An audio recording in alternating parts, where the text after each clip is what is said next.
আজ পৃথা ম্যাডামের জন্মদিন বলে কথা স্যার। সারা কলকাতা থেকে নামি দামি সব বড় বড় গেস্টরা আসছেন। সাজগোজ করে রেডি হতে একটু সময় তো লাগবেই স্যার। আপনি একটু অপেক্ষা করুন না হয়, আমি আপনার জন্য কিছু ড্রিঙ্কস এনে দেবো।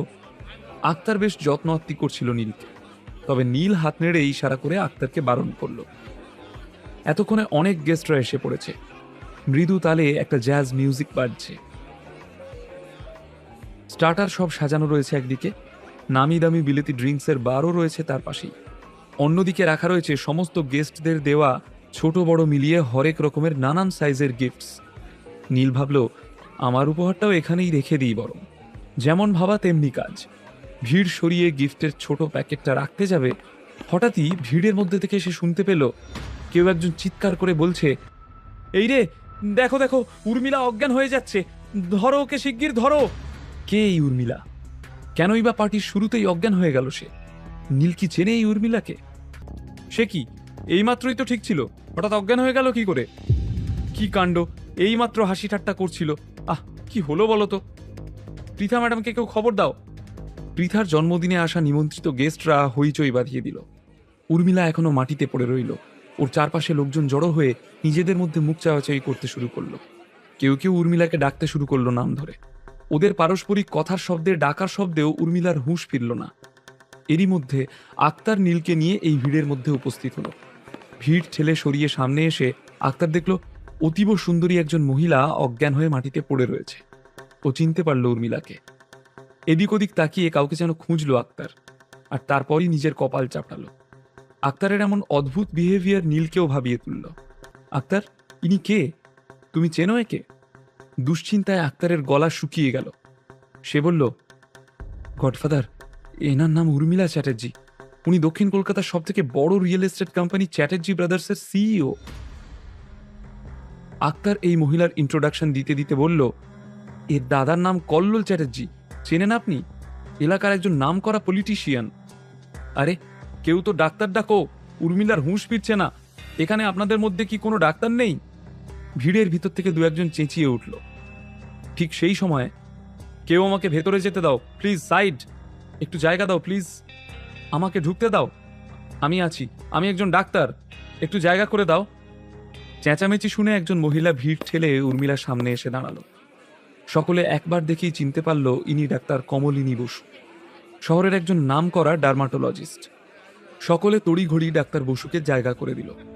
আজ পৃথা দাশগুপ্ত পার্ক স্ট্রিটের নামকরা হোটেলে নিজের জন্মদিনের পার্টি থ্রো করেছে। উর্মিলা চ্যাটার্জিকেও এই পার্টিতে নিমন্ত্রণ জানিয়েছে সে। উর্মিলার যদি কোনো বিপদ হয় তাহলে পৃথার যথেষ্ট বদনাম হয়ে যাবে, ওর রেপুটেশন খারাপ হবে। তার সঙ্গে সঙ্গে এই পিঙ্ক লাভ রেস্টোরও অবস্থা সঙ্গীন হয়ে উঠবে, কারণ উর্মিলার দাদা কল্লোল চ্যাটার্জি একজন স্বনামধন্য পাওয়ারফুল পলিটিশিয়ান। তার প্রভাব এই এলাকায় যথেষ্ট রয়েছে। উর্মিলার কিছু হয়ে গেলে কল্লোলকে কৈফিয়ত দিতে হবে। কল্লোলের কাছে নিজে ছোট হয়ে যাবে পৃথা। আরে, ইনি তো ডাক্তার কমলিনী বসু, কিন্তু ইনি তো স্কিন স্পেশালিস্ট। উনি কি করে উর্মিলা দেবীকে সুস্থ করে তুলবেন? ডক্টর কমলিনী বসু একজন নামকরা ডার্মাটোলজিস্ট, ডাক্তার তো বটেই। এইসব ছোটখাটো ব্যাপার উনি নিশ্চয়ই সামলে নিতে পারবেন। আচ্ছা, ডক্টর বসু তো কখনোই কোনো পার্টিতে যান না, আজ পৃথা ম্যাডামের পার্টিতে এসেছেন। পৃথা ম্যাডামের সাথে ওনার বন্ধুত্ব আছে বুঝি? বন্ধুত্ব না, বলো ক্ষমতা, ক্ষমতার লোভ। এইসব নানান আলোচনায় ব্যাংকোয়েট হল গুঞ্জনে ভরে গেল। কমলিনী এসব কথা শুনেও শুনল না। মন দিয়ে উর্মিলার নাড়ি টিপে ঘড়িতে সেকেন্ড মাপতে লাগলো। কিন্তু নাড়ি দেখেই কমলিনী ক্রমশ অস্থির হয়ে উঠল। তখন জমাট বাঁধা ভিড়ে আবারও শুরু হলো হইচই। বডিগার্ডদের নিয়ে পৃথা দাশগুপ্ত এই সময় এন্ট্রি নিল। পৃথা চিন্তিত হয়ে কমলিনীকে জিজ্ঞেস করল, ডাক্তার বসু, উর্মিলার অবস্থা আপনি এখন কি বুঝছেন? কমলিনী পৃথাকে নিয়ে ভিড়ের আড়ালে গিয়ে বলল, ম্যাডাম, আমার মনে হচ্ছে উর্মিলা প্রেগন্যান্ট, অবস্থা একটু সিরিয়াস। ভিড়ের থেকে সরে গিয়ে ওরা কথা বললেও দেওয়ালেরও যে কান থাকে, কমলিনী এই ইমার্জেন্সিতে খেয়াল করেনি। দ্রুত দাবানলের মতো এই ছোট্ট অথচ উত্তেজক সংবাদটা ছড়িয়ে পড়ল ভিড়ের মধ্যে। হলের কোনায় কোনায় গুঞ্জন কোলাহলে পরিণত হলো। সকলেই নিজেদের মধ্যে নানান কথা আলোচনা শুরু করলো। কারণ উর্মিলা একেই অবিবাহিত, তারপর একজন ডাক্তার মতামত দিয়েছে যে সে গর্ভবতী। এমন খবরে যে সবার মন কৌতূহলী হয়ে উঠবে তা বলাই বাহুল্য। খবর আর খবর রইল না, রঙের উপর রং ছড়িয়ে গিয়ে তৎক্ষণাৎ ব্রেকিং নিউজ হয়ে গেল। নীল এই সময় আক্তার ভাইয়ের ঠিক পিছনে উর্মিলার কাছাকাছি দাঁড়িয়েছিল। এইসব ঘটনায় ওর মনে হলো উর্মিলার অসুস্থতা নিশ্চয়ই ব্যাঙ্কোয়েট হলে রাখা কোনো খাবার কিংবা কোনো ড্রিঙ্কসের সাথে জড়িত। যদিও ও ডাক্তারি নিয়ে কোনো পড়াশোনা করেনি, তবুও ওর সাধারণ বুদ্ধিতে কেন জানি না মনে হলো উর্মিলা একেবারেই প্রেগন্যান্ট নয়। এই সময় কমলিনী আর পৃথা আড়াল থেকে ফিরে এসে উর্মিলার চোখে মুখে খুব করে জলের ছিটে দিতে থাকলো, কিন্তু উর্মিলার জ্ঞান তবুও ফিরল না। উপস্থিত জনতার উত্তেজনা বাড়তে থাকলো ক্রমশ।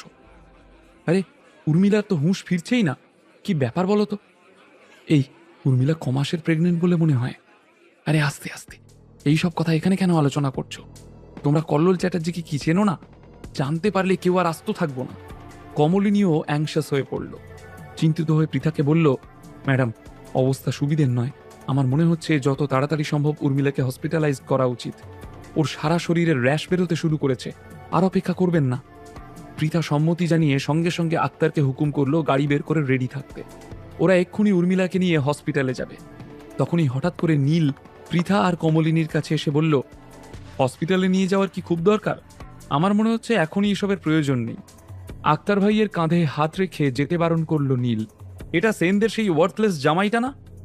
হ্যাঁ ঠিক তো, কিন্তু ও এখানে কি করছে? সেন ম্যানশন থেকে তো কেউ আসেনি, ওকে সিকিউরিটি গার্ডরা ঢুকতে দিল কেন?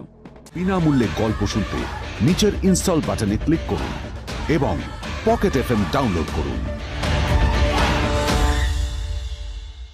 লিঙ্কটি রয়েছে ডেসক্রিপশনে।